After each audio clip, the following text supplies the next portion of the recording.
નમસ્કાર મિત્રો, તો ફરી એકવાર તમારું સ્વાગત છે આજના આપણા નવા હવામાનના વિડીયોમાં। તો આજે આપણે ફરી એકવાર હવામાનનો વિડીયો લઈને આવી ગયા છીએ। આજે આપણે સંપૂર્ણ માહિતી જોવાના છે કયા કયા વિસ્તારમાં કેટલો વરસાદ પડવાનો છે અને અહીંયા મિત્રો એક સિસ્ટમ સક્રિય છે તેના વિશે પણ આપણે વાત કરવાના છીએ। જે વાવાઝોડા જેવી અહીં સિસ્ટમ આપણને અહીં દેખાઈ રહી છે તેના વિશે પણ આપણે વાત કરવાના છે। તો સંપૂર્ણ માહિતી આજના વિડીયોમાં જોવાના છે, તો વિડીયોમાં એન્ડ સુધી બન્યા રહેજો। વિડીયોને હજી સુધી લાઇક ન કરી હોય તો મિત્રો વિડીયોને લાઇક કરી ચેનલ પર ન હોય તો સબસ્ક્રાઇબ કરી બાજુમાં બેલ બટન દબાવી દો। અને મિત્રો હાથી નક્ષત્ર વિશે પણ આપણે વાત કરવાના છીએ। તો મિત્રો ચાલો જલ્દી આજનો વિડીયો સ્ટાર્ટ કરી દઈએ। હા મિત્રો, આપણે જે આ જે વિડીયો બનાવી રહી છે તે હવામાનના અનુમાનો દ્વારા બનાવી છે। આપણે કોઈ પણ જગ્યાની 100% માહિતી આપતા નથી। તો આજે તારીખ 29 ગુરુવારના દિવસે તો મિત્રો આપણે સવારમાં આપણે 5 વાગ્યાનું રડાર સેટ કર્યું છે। તો 5 વાગ્યા તો આપણને ગુજરાતના કોઈ પણ જિલ્લા તાલુકામાં અત્યારે કોઈ પણ રડાર જોવા મળતું નથી, એટલે કે વરસાદની કોઈ પણ જગ્યાએ આપણને માર્ગ જોવા મળતું નથી। તો આપણે અત્યારે તો 5 વાગ્યે તો થોડુંક આગળ લઈ લઈએ તો અત્યારે 6 વાગ્યા છે, 6 વાગ્યા પણ કોઈ રીડિંગ નથી। 7 વાગ્યે જોઈ લઈએ, 8 વાગ્યા છે, 8 વાગ્યા પણ કોઈ રીડિંગ નથી। ત્યારે 10 વગાડ્યા છે, 10 વાગ્યે આપણને સુરત સાઈડ નોર્મલ રીડિંગ જોવા મળી રહ્યું છે। જે સુરત સાઈડનો એરિયો છે, વ્યારા સાઈડ છે, જે ભરૂચ સાઈડ એરિયો છે એમાં નોર્મલ રીડિંગ છે, એટલે વાદળછાયું વાતાવરણ થઈ શકે છે અને ઝાપટાની સંભાવના સાવ ઓછી છે તેવું આપણે અહીંયા કહી શકીએ છીએ। થોડુંક આપણે રીડિંગને આગળ વધારીએ તો અત્યારે આપણે 5 વાગી ગયા છે। તો 5 વાગે આપણને આ વલસાડ સાઈડ ફૂલ રીડિંગ જોવા મળી રહ્યું છે, એટલે કે અહીંયા વરસાદ પડવાની શક્યતા રહેલી છે।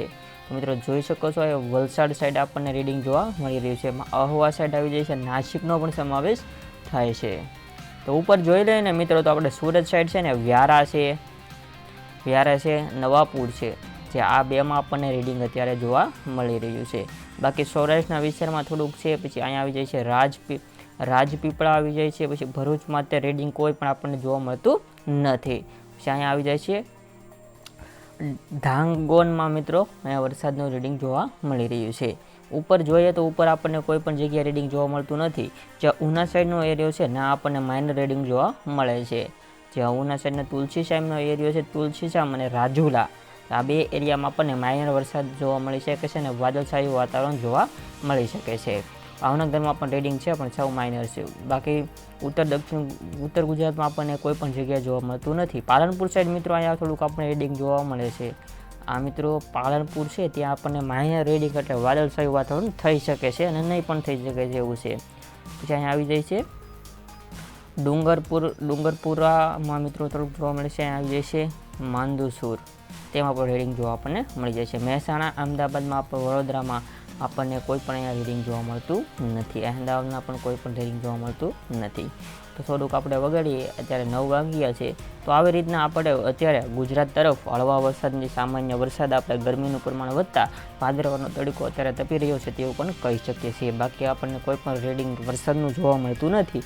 અમુક સ્થળો પર સિસ્ટમના કારણે વાદળછાયું વાતાવરણ થઈને ઝાપટા જેવું પડી પણ શકે છે, પણ કન્ટિન્યુ જેવો 10-12 દી વરસાદ રહ્યો હતો તેવો વરસાદ પડવાની આપણે અહીંયા કોઈ સંભાવના હવામાન વિભાગ દ્વારા અહીંયા રેડારમાં આપણને જોવા મળતી નથી।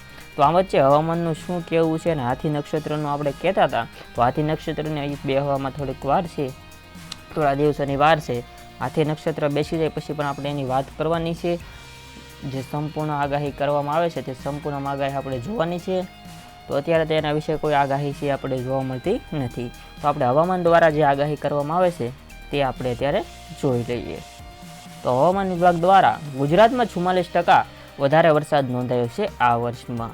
આગામી 7 દિવસ વરસાદનું જોર કેવું રહેશે તે વિશે આજે આપણે જાણવાના છીએ, તો વિડીયોમાં એન્ડ સુધી બન્યા રહેજો। ગુજરાતમાં જે મિત્રો આગાહી કરનાર છે તે અભિમન્યુ ચૌહાણ છે। 7 દિવસ માટે ગુજરાતનું હવામાન કેવું રહેશે તે અંગે તેણે માહિતી આપી છે।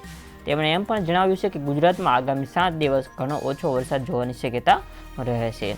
તો આજે જે આગાહી જોવાના છે તે અમદાવાદ વિભાગ દ્વારા કરવામાં આવી છે। તો ગુજરાતમાં હાલ વરસાદ લાવે તે કોઈ સિસ્ટમ સક્રિય નથી, કેવી મિત્રો કોઈ સિસ્ટમ અત્યારે સક્રિય નથી। તો આગામી 7 દિવસ ગુજરાતમાં કેવો વરસાદ રહેશે અને કેવી ગરમી રહેશે તે અંગે આજના વિડીયોમાં આપણે જોવાના છીએ અને તે વિશે આગાહી કરવામાં આવેલી છે। આ સાથે તેમણે એમ પણ જણાવ્યું છે કે ગુજરાતમાં ચોમાસાની આ ઋતુમાં અત્યાર સુધીમાં 44% વરસાદ વધારે નોંધાયો છે, એટલે કે દર વર્ષેની કરતાં વરના વર્ષમાં 44% વધારે વરસાદ આપણને અહીંયા જોવા મળ્યો છે। હવામાન વિભાગના અહેમદાબાદના કેન્દ્ર મોસમ વૈજ્ઞાનિક અભિમન્યુ ચૌહાણે 7 દિવસ માટે ગુજરાતનું હવામાન કેવું રહેશે તે અંગે માહિતી કરી છે. તો તેમણે જણાવ્યું છે કે ગુજરાતનું હવામાન આગામી 7 દિવસ ઘણો ઓછો વરસાદ જોવા મળી શકે છે.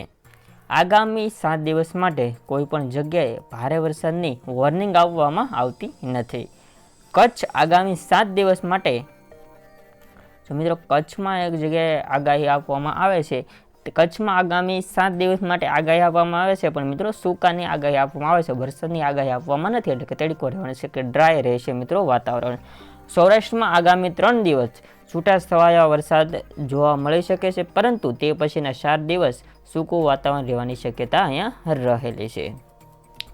તો આગળ વધીએ તો આગાહીમાં આપણે આ સાથે તેમણે જણાવ્યું છે કે ઉત્તર ગુજરાતમાં પણ 2 દિવસ છૂટાછવાયા સ્થળો પર હળવાશથી સામાન્ય વરસાદની આગાહી કરવામાં આવી છે. ઉત્તર ગુજરાત એટલે આપણે બનાસકાંઠા સાઈડનો એરિયો છે મિત્રો, મહેસાણા સાઈડનો, તે આ બધા એરિયાનો સમાવેશ એમાં જોવા મળે છે. જે આ બધો એરિયો છે તેમાંનો સમાવેશ જોવા મળે છે. તેમાં પણ આપણે છૂટાછવાયા વરસાદની આગાહી કરવામાં આવી છે 2 દિવસ. પછીના 5 દિવસ હવામાન સૂકું રહેશે. દક્ષિણ ગુજરાતના દરિયા કિનારા કેટલાક ભાગોમાં છૂટાછવાયા વિસ્તારોમાં વરસાદ રહેશે. છૂટાછવાયા ભાગો પર એટલે કે આ બાજુ છે મિત્રો, આ સુરત સાઈડનો એરિયો છે, જે આ બધો એરિયો, તેમાં છૂટાછવાયા સ્થળો પર અમુક જગ્યાએ વરસાદ પડવાની સંભાવના રહેલી છે. મોસમ વૈજ્ઞાનિકે વધુમાં એમ જણાવે છે કે 24 કલાકમાં મિત્રો વરસાદ નોંધાવાની શક્યતા ઓછી થઈ ગઈ છે. તો તેમણે જણાવ્યું છે કે ગુજરાતમાં સામાન્ય કરતાં 44% વરસાદ નોંધાયો છે, જેમાં સૌરાષ્ટ્રમાં સામાન્ય કરતાં 31% વધારે વરસાદ નોંધાયો જોવા મળી રહ્યો છે. ગુજરાત રિજનમાં સૌરાષ્ટ્ર કચ્છ સિવાયના તમામ જિલ્લાઓમાં સામાન્ય કરતાં 26% વધારે વરસાદ ત્યારે નોંધાયો છે. આ વર્ષે 26% વધારે વરસાદ સૌરાષ્ટ્ર અને કચ્છમાં જોવા મળ્યો છે. અભિમન્યુ ચૌહાણે વધુમાં જણાવ્યું છે કે આગામી દિવસોમાં તાપમાન સામાન્ય જ રહેવાનું છે મિત્રો. છેલ્લા 24 કલાકમાં અમદાવાદમાં 33.6 ડિગ્રી અને ગાંધીનગરમાં 34.2 ડિગ્રી તાપમાન નોંધવામાં આવ્યું છે. ગુજરાતમાં વરસાદ લાવે તેવી હાલ કોઈ સિસ્ટમ સક્રિય જોવા મળતી નથી. તો આગામી દિવસોમાં પણ કોઈ સિસ્ટમ સક્રિય થાય તેવું લાગતું પણ નથી. એટલે કે ચોમાસું વિદાય માટેની પરિસ્થિતિ સર્જાઈ રહી છે. હાલ મિત્રો આ જે સમય છે ને, એમાં અત્યારે ચોમાસું વિદાય આપણા ગુજરાત તરફથી લઈ લેતું હોય છે.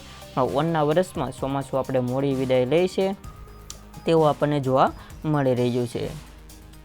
અલગ અલગ વિસ્તારોમાં છૂટાછવાયા સ્થળો પર અમુક જગ્યાએ વરસાદ પડી પણ શકે છે, વાદળછાયું વાતાવરણ મળી શકે છે, અને તડકામાં પણ મિત્રો વધારે થાય એવી શક્યતાઓ દર્શાવવામાં આવી રહી છે. તો આ જે સિસ્ટમ સક્રિય હતી તેની આપણે મિત્રો અત્યારે કોઈ અસર આપણને ગુજરાત તરફ અહીંયા રહેવાની નથી, કેમ કે આ સિસ્ટમ અત્યારે પૂરી થવા જઈ રહી છે. તેની પણ અહીંયા પણ અસર એની ખતમ થવા મળી છે. તો આવી રીતના સંપૂર્ણ આગાહી આજના દિવસમાં આપણે કવર કરી લીધી છે. તો આજનો વિડીયો પૂરો કરવા જઈ રહી છે. તો વિડીયોને હજી સુધી લાઇક ન કરીએ તો મિત્રો વિડીયોને લાઇક કરી દો. ચેનલ ઉપર ન હોય તો જલ્દીથી ચેનલ સબસ્ક્રાઈબ કરી બાજુમાં બેલ બટન દબાવી દો. તો મળીએ આવા જ બીજા વિડીયો સાથે. જય હિન્દ, વંદે માતરમ.